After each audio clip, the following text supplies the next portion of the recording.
For your crypto portfolio today, you did text me. What's a high level or breakout of what your portfolio looks like? So most of my portfolio, probably like 70%, is split between Helium, HNT, and Solana.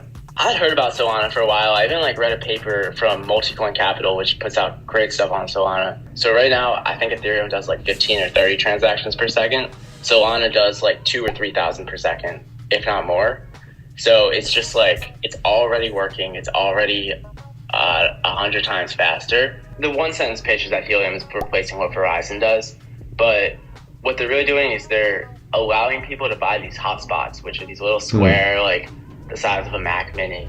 And you connect it to your Wi-Fi, and then that broadcasts a signal throughout your neighborhood, and you earn some HNT. There's just inflation, and there is HNT being printed, but it goes to people that are actually broadcasting their Wi-Fi pretty much. It's not a Wi-Fi signal, but you're making a network, and they're exploding. So I think 4 months ago, if you go to helium.guide, that's actually our Helium page that has these charts, but a few months ago they were at 40,000, 30,000 of these hotspots ordered.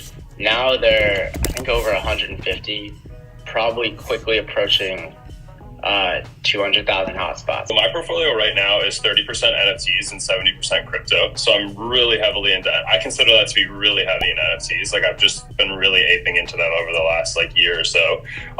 So on my 70% crypto portfolio, about 15% Bitcoin, 10% Ethereum, 10% Chainlink, 10% VeChain, and then what we'll talk about later, but I'm 20% on a project called Moon River right now. One thing I wonder internally is is it better to buy the coin and then let this NFT stuff that's on top of the coins just they can go fight that, and I'll just kind of bet on the Bitcoin, Ethereum, Solana, and just let everyone else kind of go figure out what these collectibles do well or not?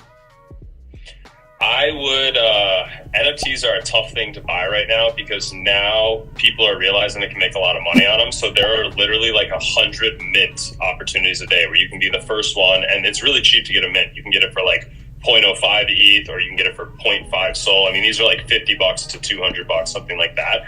But 99% of these are going to zero.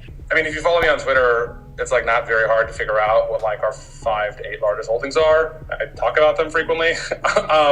So it's not that hard to figure it out. What'd you take on the ETF? I haven't really dove into it. I feel like you probably have a better understanding. Yeah, the Bitcoin ETF that just got approved a couple days ago, I would strongly recommend you do not purchase it. It will mathematically underperform Bitcoin because of how it's structured with cash and fees and margining in the futures and whatever. If you want exposure to Bitcoin, please go to Coinbase, or please go to FTX or FTX.us if you're in the United States, and please just buy Bitcoin there. I talked to these other guys today. They're like, there's this coin, there's this NFT, and there's this other thing, and there's I think it's a really interesting counterpoint that you're I just do Bitcoin. Can you explain that more? Bitcoin definitely has de-risked a lot over the last 5 to 10 years. There's still some risk there, but there's also correspondingly a lot of still asymmetric upside, the chance of Bitcoin going to zero versus the chance of it's going up another 10 to 100x. There's a really good investment trade-off there, especially where for a lot of these other new tokens and NFT things, there is still a sizable chance that those go to zero. Do you guys have any public numbers how big Unchained is?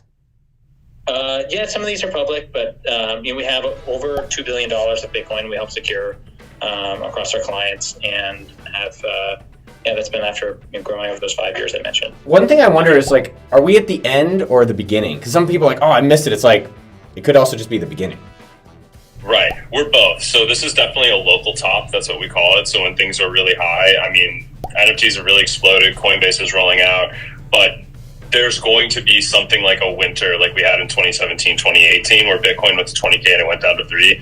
That's probably going to happen. Any other crypto or NFT words of wisdom? Your digital presence means more than your physical presence at this point. It used to be before the internet, you drove around town, and if you had the Rolls Royce, you were the guy in your town, you know what I mean? But now it's we don't really know each other face to face. We only know each other online. And so if you have a CryptoPunk as your Twitter picture, you're guaranteed 10,000 followers that day. And then also everything you say is taken with a little bit more seriousness. There's no more of these Ty Lopez, this is my garage, these are my land. It's no, dude, sack up. Do you have 600K liquid right now to buy a CryptoPunk? Go fucking do it. You know what I mean? And then Twitter's rolling out verification on it. Buy and hold, man. Don't sell. Like the statistics are amazing, right? Like, for a couple of days this week, everyone that bought Bitcoin was like in the green, and everyone, and I think even like a way somebody put it was, if you just bought all the all-time highs all the way up, like you'd be doing great. If you want just generally good news flow of what's happening, the block is my favorite news thing in crypto. I believe their URL is theblockcrypto.com.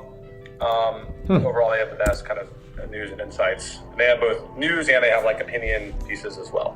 I think that money is going to go from being this thing that everyone holds the same one to something that represents your values, and the money you're holding kind of embodies what you care about and what you value, because you see the NFTs, that means art. Helium means a share in this network. Bitcoin means like a share in this whole thing, pretty much. The government's eventually going to make crypto a core part of its money.